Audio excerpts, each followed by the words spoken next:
Trenches were used on the front lines by both the Allied forces and Central Powers in World War I, dug below ground to prevent enemy artillery from killing soldiers in no man's land, a metaphorical deathbed of a couple hundred yards between opposing trenches. After the Battle of Marne, Central Power and Allied soldiers began a 4-year standoff which included 4 nations, France, Belgium, Germany, and Britain, and over 25,000 miles of trenches by 1918. Life in the trenches was often very difficult, marked by disease, rat infestation, and worst of all, trench foot.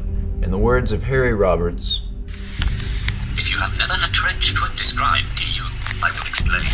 Your feet swell to 2 to 3 times their normal size and go completely dead. You can stick a bayonet into them and not feel a thing. If you are lucky enough not to lose your feet and the swelling starts to go down, it is then that the most indescribable agony begins."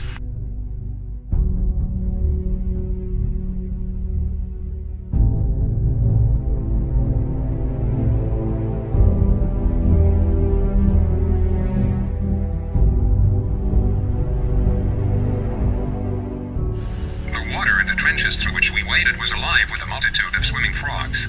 Red slugs crawled up the side of the trenches, and strange beetles with dangerous-looking horns wriggled along dry ledges and invaded the dugouts in search of the lice that infested them.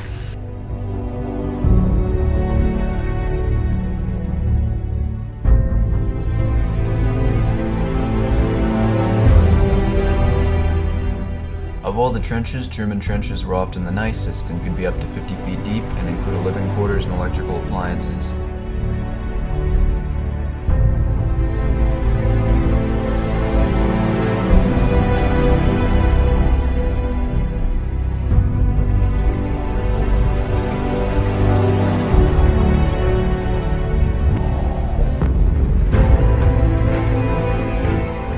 It has been estimated that 1/3 of the Allied casualties came from the war in the trenches, many due to the living conditions and often because of disease.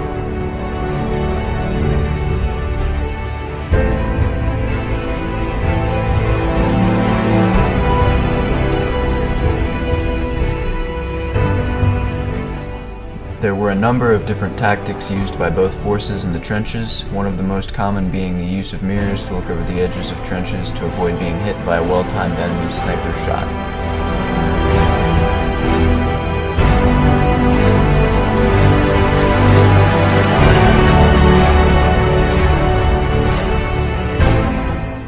There were 4 types of trenches used by the Allies and Central Powers in World War I. The front-line trench, often within a mile of the enemy's front-line trench, the support trench immediately ready to fall back to, the reserve trench with supplies in case of emergency, and the communication trench in between the lot. Most people rotated a week between each should they have survived that long. By 1914, areas of no man's land began to develop, where land strewn with barbed wire, artillery shells, and dead bodies that was nearly suicide to enter. An average of 7,000 British soldiers died in trench warfare per day due to disease or fighting. Fighting in daylight was nearly suicide and often took place at dawn or dusk. At these times, poison gas stayed close to the ground longer and visibility made it harder to fight.